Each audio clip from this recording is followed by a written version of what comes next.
Di hadapan kita sekarang ada data penjualan, satu set data penjualan, dan data penjualan ini merupakan data yang diambil dari sebuah toko. Toko ini memiliki operasi seluruh wilayah Indonesia, dan data ini merupakan data 3 tahun. Nah, kita akan berkenalan dengan data ini. Bagaimana kita bisa mengolah data kalau kita tidak kenal dengan data kita. Nah, kita lihat dulu dari jumlah data. Kita lihat ke bawah, data ini memiliki jumlah 268 baris atau 228 data, dan ini data yang besar karena lebih dari 1,4 juta, dan diasumsikan data ini sudah bersih ya. Jadi tidak perlu melakukan pembersihan menggunakan Power Query. Jadi sudah bersih, tinggal diolah saja menggunakan Power BI atau menggunakan eh, pivot table. Nah, untuk perkenalan di sini kita akan gunakan dulu pivot table. Kita akan lihat bagaimana data ini bisa kita olah untuk menjawab beberapa pertanyaan yang nanti akan kita lihat pertanyaannya apa. Kita perkenalan dulu. Ini tanggal transaksi merupakan tanggal di mana transaksi itu terjadi oleh pelanggan. Nah, dan di sini adalah data nama pelanggannya, siapa nama pelanggannya. Jadi eh, toko ini memiliki kebijakan untuk mengidentifikasi siapa pelanggannya. Nah, di sini toko toko ini menawarkan 3 jenis keanggotaan.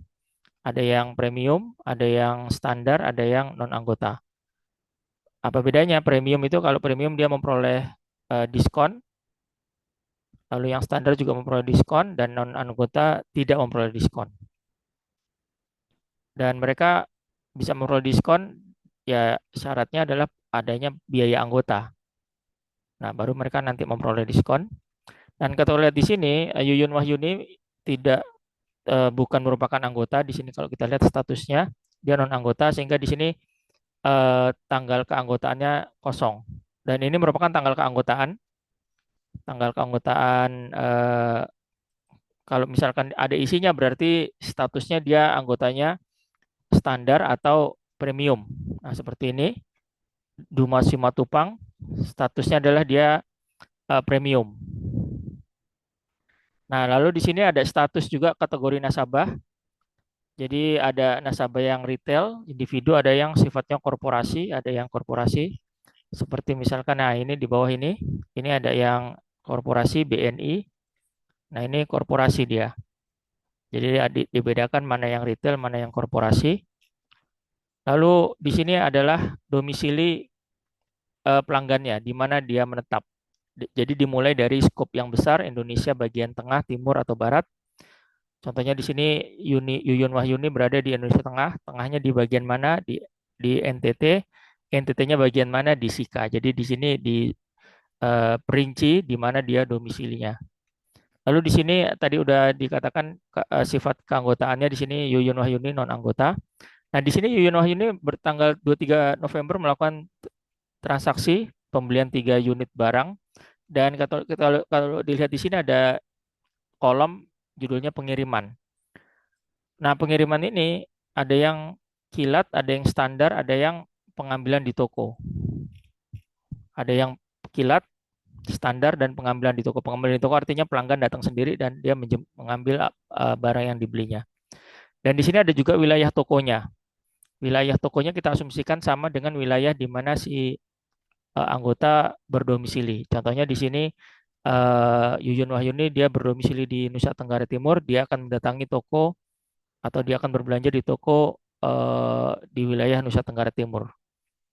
Jadi diasumsikan seluruh pelanggan berbelanja di tempat domisilinya. Jadi tidak ada orang Jawa Timur berbelanjanya di Bali, tidak ada. Kita asumsikan seperti itu. Dan di sini Yuyun Wahyuni kita lihat tadi dia ada tiga pembelian barang di tanggal 23 November di sini. Nah, ini. Nah, ini kita lihat barangnya apa jenisnya yang dibeli. Ternyata di sini makanan semua, dan eh, jenis makanannya di sini diperinci lagi.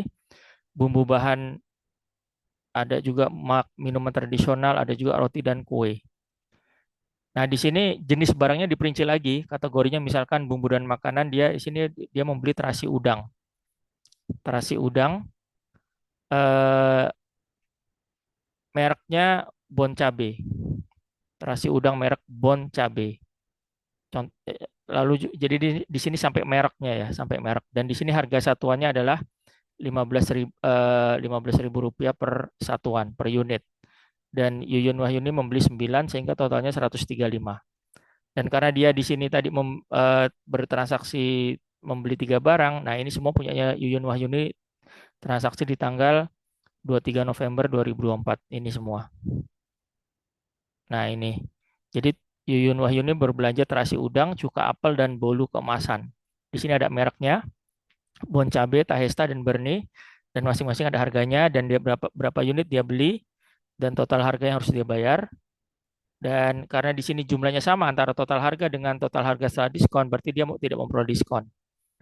Yuyun Wahyuni tidak memperoleh diskon. Nah, itu kurang lebih gambaran eh, data kita. Dan di sini pelanggannya beragam, ada macam-macam, nanti bisa dilihat. Dan kalau bisa, dan pertanyaannya apa yang akan ditanya? Untuk latihan kita, coba kita akan menjawab beberapa pertanyaan ini. Yang pertama adalah berapa penjualan selama tahun 2025? Penjualan toko ini tahun 2025. Kalau kita lihat di sini dengan jumlah data 200 seperempat juta lebih, akan menyita waktu sekali jika kita lakukan secara manual. Kita cari di sini tanggal transaksinya yang 2025 ini kan. Ini sangat tidak praktis ya. Sangat tidak praktis. Dan di nomor 2 ada juga pertanyaan bagian Indonesia mana yang memiliki penjualan paling tinggi selama kuartal 1 2025. Jadi di sini kan ada Indonesia bagian tengah, timur, barat. Nah, di pertanyaan ini selama tahun kuartal 1 2025 bagian mana yang penjualannya paling tinggi? Apakah wilayah bagian timur, tengah, atau barat? Lalu yang ketiga pertanyaannya adalah produk apa yang paling besar volume penjualan selama tahun 2024? Produk apa? Atau dengan kata lain merek apa ya? Merek apa? Nah, di sini ada beberapa mereknya di sini ada bisa dilihat di sini. Nah, ini mereknya ini. Mereknya ini produk apa ya mereknya ini? Ya, kita ganti merek lah ini biar nggak salah persepsi merek apa yang nah seperti ini. Merek apa yang paling ini dan selama tahun berobat dan berapa unit laku terjual. Nah, di sini berapa unitnya? Di sini data itu sudah ada karena di sini ada unitnya pembelian unit ini. Ini pembelian dalam unit dan kalau kita ditanya mana yang paling tinggi penjualannya merek apa ya sulit kalau kalau kita tidak menggunakan alat bantu akan sulit kita menjawab 3 pertanyaan ini. Dan di video berikutnya kita akan coba menggunakan pivot table untuk mengolah data ini yang jumlahnya 1,4 juta lebih.